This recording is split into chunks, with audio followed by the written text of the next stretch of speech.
The Tickling of the Dragon's Tail.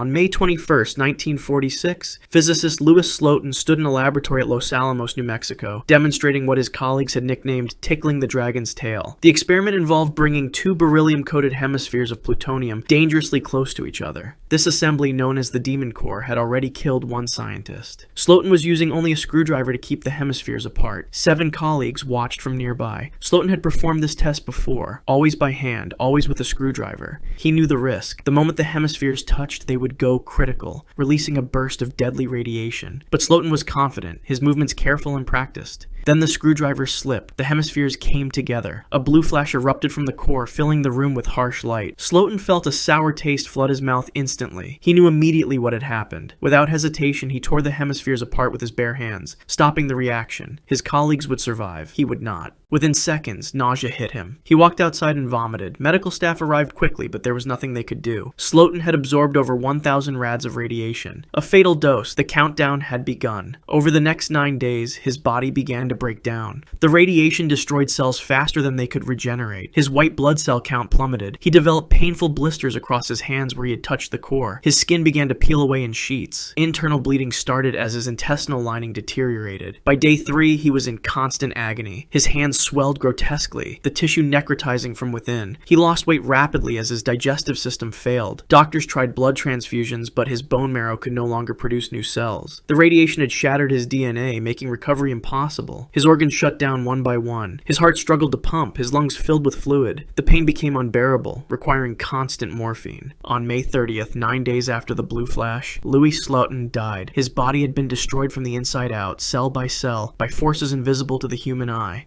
The Delayed Toxin.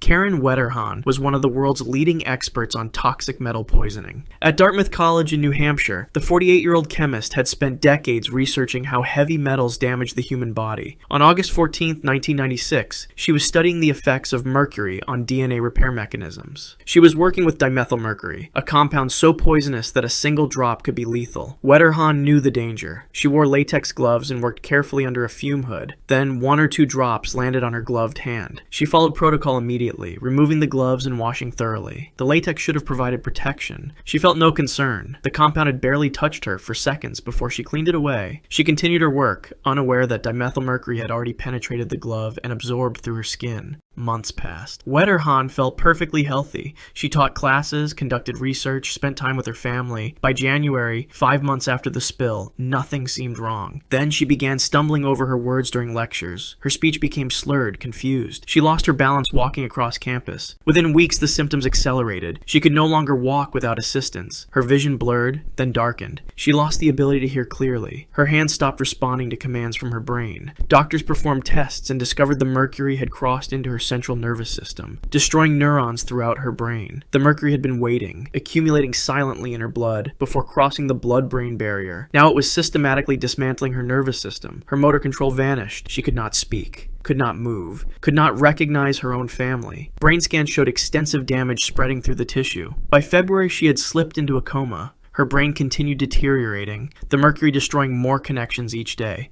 There was no treatment, no way to remove the poison that had been killing her for months without her knowledge. On June 8, 1997, 10 months after 2 drops touched her glove, Karen Wetterhahn died. The toxin she had spent her career studying had been inside her the entire time. The fatal globe of fire. On August 6, 1753, physicist Georg Wilhelm Richmann was attempting to replicate Benjamin Franklin's famous electrical experiments. From his home in St. Petersburg, Russia, the 42-year-old had built an apparatus designed to attract and measure lightning. That afternoon, dark clouds gathered over the city, and thunder rumbled in the distance. Richmann saw his opportunity. He had constructed a metal rod that extended through the roof of his house, connected to an iron bar suspended from silk threads inside his study. Beneath the bar hung a metal pointer that would move across a graduated scale when electricity flowed through the system. Unlike Franklin's setup, Richmann's apparatus had no ground wire. All the electrical energy would flow directly into his laboratory. As the storm intensified, Richmond called his assistant, an engraver named Sokolov, to witness the experiment. They entered the study together. The apparatus was already responding to the charged atmosphere, the pointer moving slightly. Richmond stepped closer to take a reading. Without warning, a pale blue sphere materialized near the iron bar. The globe of fire, roughly the size of a fist, hovered for a split second before shooting directly toward Richmond's face. It struck him square in the forehead with tremendous force. The electrical discharge tore through his skull and traveled down through his body. The shock was so powerful that it blasted his left shoe completely open at the sole. Sokolov was thrown backward by the blast, knocked unconscious instantly. When he came to moments later, he found Richmond on the floor. A small red spot marked Richmond's forehead where the sphere had entered. His body lay motionless, smoke still rising from his clothing. There was no pulse, no breathing. The electrical surge had stopped his heart immediately. The iron bar above was twisted and partially melted from the intensity of the discharge. Georg Wilhelm Richmond had become the first person ever recorded to die while conducting electrical experiments. The ball lightning had traveled from sky to rod to bar directly into his brain in less than a second. Strangled by Invention.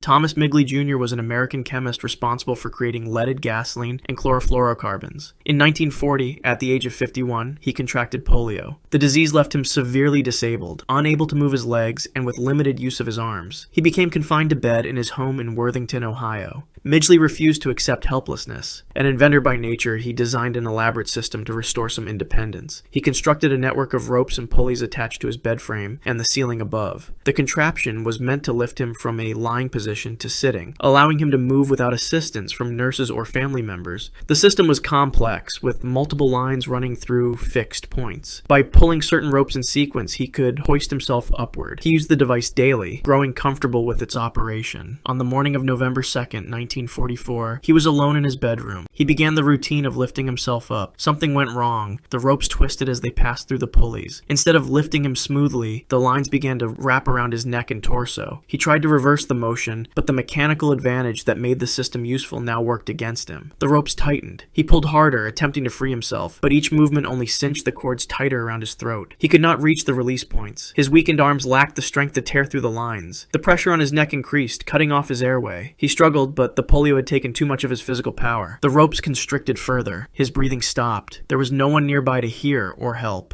The system he had engineered to give him freedom had become a trap he could not escape. When he was discovered later that morning, Thomas Migley Jr. was dead, suspended in the tangle of ropes and pulleys. The invention meant to help him had strangled him in his own bed. The Self-Inflicted Plague. In 1900, American physician Jesse Laziar was stationed in Cuba as part of the U.S. Army Yellow Fever Commission. The 34-year-old doctor believed mosquitoes transmitted the disease, but he needed proof. On September 13th, Laziar made a deliberate choice. He allowed an infected mosquito to bite him. The insect fed on his arm for several seconds before he brushed it away. The bite left a small red mark on his skin. Laziar recorded the event in his notes and continued his work at Camp Columbia. He felt fine. Days passed normally. On September 18th, 5 days after the bite, Laziar developed a headache. By evening, his temperature had spiked to 102 degrees. He knew immediately what was happening. The incubation period matched yellow fever exactly. He had succeeded in infecting himself. The fever climbed higher through the night. His muscles ached with increasing intensity. On the second day, his eyes and skin began to turn yellow as his liver started to fail. Jaundice spread across his body. He vomited repeatedly, his stomach rejecting everything. By the third day, the vomiting changed. What came up was no longer clear. It was dark, almost black. The hemorrhaging had begun inside his stomach. This was the signature symptom. The black vomit that gave yellow fever its terrifying reputation. Blood was filling his digestive system. His kidneys began shutting down. His skin became slick with sweat as his body temperature fluctuated wildly. Delirium set in. He drifted in and out of consciousness, his brain swelling from the infection. The virus was attacking every major organ simultaneously. Medical staff tried to keep him comfortable, but there was no treatment for yellow fever. They could only watch as the disease ran its course. His breathing became labored. His heart struggled to maintain rhythm. Internal bleeding continued, his body unable to clot properly. On September 25th, 7 days after the first symptoms appeared, Jesse Laziar died at Camp Columbia. His deliberate self-infection had provided the definitive proof that mosquitoes carried yellow fever. The bite he had chosen to receive had killed him exactly as he knew it would.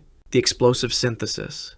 Vera Yevstafievna Popova was one of Russia's first female chemists. On May 8, 1896, the 28-year-old was working alone in her laboratory at Izhevsky Zavod. She was attempting to synthesize methyladenophosphane, a compound with the chemical formula HCP. It was cutting-edge research. No one had successfully isolated this molecule before. Popova understood the risks. Methyladenophosphane was predicted to be extremely unstable. The compound was pyrophoric, meaning it would ignite spontaneously when exposed to air. Even trace amounts of oxygen could trigger a violent reaction. She worked carefully, using sealed glassware and an inert atmosphere to prevent any contact with air. The synthesis required precise control of temperature and pressure. She monitored each step, adding reagents slowly, watching for any sign of instability. The compound was forming inside the sealed flask. Everything appeared controlled. She prepared to isolate the product. Then something went wrong. A seal failed, or a trace of oxygen entered the system. In a fraction of a second, the methyladenophosphane contacted air. The explosion was instantaneous and massive. The chemical detonated with enough force to shatter every piece of glassware in the laboratory. The blast wave threw equipment across the room. Shards of glass became projectiles, flying in every direction. The concussive force slammed Popova backward. The explosion had torn through her body. Glass fragments embedded in her skin. The chemical fire spread rapidly, igniting other materials in the lab. Smoke filled the room. Other researchers heard the blast and rushed toward her laboratory, but the fire blocked the entrance. By the time they broke through, the flames had consumed most of the workspace. They found Popova collapsed among the wreckage. The injuries from the blast were severe. Shrapnel had penetrated her chest and abdomen. Burns covered her arms and face where the initial fireball had reached her. She died from the combination of trauma and burns. The synthesis she had been attempting had succeeded for only a moment before the unstable molecule destroyed itself and everything around it. Vera Popova became one of the first women to die in the pursuit of chemical research. The radioactive cocktail. Eben Byers was a wealthy American industrialist and amateur golf champion. In 1927, he injured his arm falling from a train berth. His doctor recommended a new patent medicine called Radithor to speed his recovery. The product was marketed as a scientific miracle cure, claiming to restore vitality and energy. Each bottle contained radium dissolved in water. Byers tried it and felt invigorated. He became convinced Radithor was responsible for his improved health. He began drinking it regularly, eventually consuming up to 3 bottles every day. He sent cases to friends, business associates, and even his horses. For nearly 4 years, he drank radium voluntarily, believing it was making him stronger. The radium was accumulating in his skeleton. The radioactive element behaved chemically like calcium,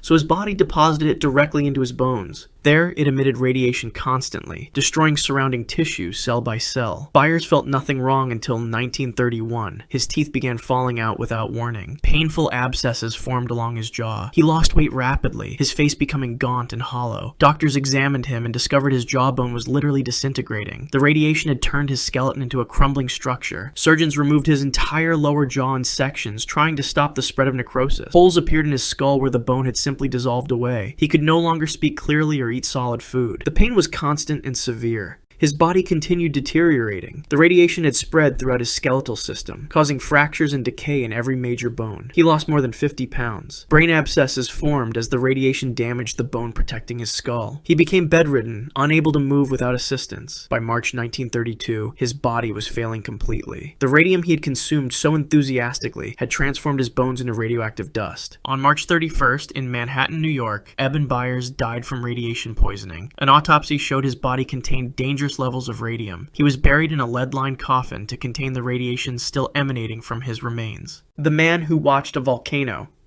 David A. Johnston was a 30-year-old volcanologist with the U.S. Geological Survey. On the morning of May 18, 1980, he was stationed at an observation post 6 miles north of Mount St. Helens in Washington state. The volcano had been showing signs of activity for weeks, but Johnston's position was considered safe. He had spent the night recording data and watching the mountain. At 8:32 a.m., the north face of Mount St. Helens began to collapse. An earthquake had triggered a massive landslide, removing the entire side of the volcano in seconds. This released the pressure that had been building inside the mountain for months. Johnston saw it happening. He grabbed his radio and transmitted to the Vancouver office. "Vancouver, Vancouver, this is it!" Those were his last words. The lateral blast erupted horizontally from the exposed magma chamber. It was not a vertical explosion like most volcanic eruptions. Instead, a wall of superheated gas, ash, and rock shot sideways across the landscape, at speeds exceeding 600 miles per hour. The temperature inside the blast exceeded 1,300 degrees Fahrenheit. The pyroclastic flow moved faster than the speed of sound. Johnston had no time to react, no possibility of escape. The observation post, a reinforced trailer bolted to the ground, offered no protection against forces of this magnitude. The blast blast wave hit with the force of a nuclear explosion. Everything in its path was instantly obliterated. Trees were stripped of bark and branches, reduced to bare poles or snapped completely. The ground was scoured down to bedrock. The heat vaporized organic material instantly. Johnson's body was subjected to temperatures that turned flesh and bone into ash in a fraction of a second. There was no burning, no gradual destruction. He simply ceased to exist as a physical form. When rescue teams reached the area days later, they found nothing. No trailer, no equipment, no remains. The entire ridge had been swept clean. David Johnston had been erased from existence by the volcanic blast he had dedicated his life to studying. If you want to see more videos like this, click the video on screen now and make sure to subscribe.